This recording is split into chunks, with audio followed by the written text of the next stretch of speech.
நம்ம இந்த ப்ரிப்பரேஷனுக்குள்ள வரும்போது, எல்லாருமே பல கனவுகளோட தான் உள்ள வந்திருப்போம்.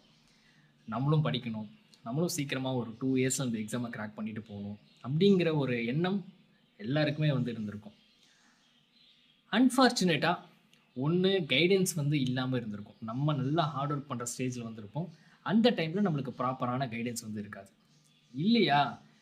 கைடன்ஸ் வந்து கரெக்ட்டா இருந்திருக்கும். அந்த டைம்ல நம்மளுக்கு ஏதாவது பெர்சனலா ப்ராப்ளம் வந்து இருந்திருக்கும். ஸோ ஃபேமிலி இஷ்யூஸோ அந்த மாரி ஏதாவது வந்திருக்கும்.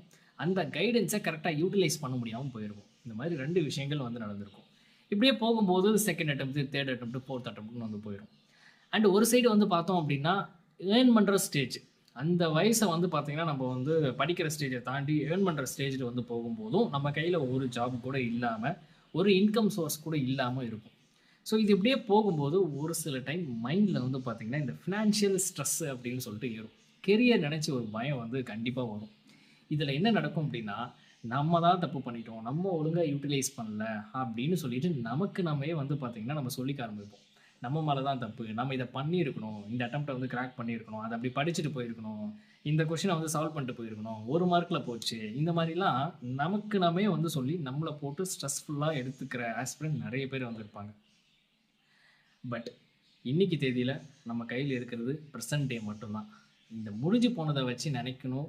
அத நெனச்சு நம்ம வந்து வொரி பண்ணிக்கணும் அப்படின்னு சொல்லிட்டு எந்த ஒரு நெசசிட்டியுமே கிடையாது. It's all about mind set. நம்ம எப்படி பார்க்குறோம் அப்படிங்கிறத பொறுத்து தான் இருக்குது. ஸோ இது பிரச்சனையா நெனச்சுக்கிட்டு, இந்த பாஸ்ட்ட நெனச்சுக்கிட்டு நம்ம ஃபீல் பண்ணிக்கிட்டு, நம்மள நம்மளே போட்டு வருத்திக்கிட்டு, பிரசன்ட்லயும் அண்ட் ஃபியூச்சர்ல இருக்கக்கூடிய அந்த எக்ஸிஸ்டிங் சான்ஸ், அந்த எக்ஸிஸ்டிங் ஆப்பர்ச்சுனிட்டி ஸோ அத ஒழுங்கா பார்க்காம, நம்ம பாஸ்ட்ல என்ன பண்ணோமோ, பிரசன்ட்லயும், ஃபியூச்சர்லயும் அத பண்றோம் அப்படின்னா, அகைன் இந்த ட்ராப்ல நம்ம மாட்டிக்கிட்டே தான் இருப்போம். ஸோ முடிஞ்சது முடிஞ்சது. இத நெனச்சு உங்கள எதுவுமே வந்து வருத்திக்காதீங்க. ஸோ உங்களுக்கு பிரச்சனை குடுத்தவங்களா இருக்கட்டும், இல்ல நீங்க பிரச்சனை பண்ணும்போது, இல்ல நீங்க பண்ண தப்பா இருக்கட்டும், இது எல்லாத்துட்டயும் மறந்துட்டு, மன்னிச்சுட்டு, இருக்கிற அட்டெம்ப்ட்டையும், இருக்கிற டைமையும் ப்ராப்பரா யூட்டிலைஸ் பண்ணுங்க.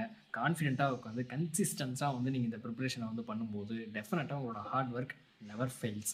ஸோ கான்ஃபிடென்ட்டா படிங்க. கண்டிப்பா கிராக் பண்ணுவீங்க.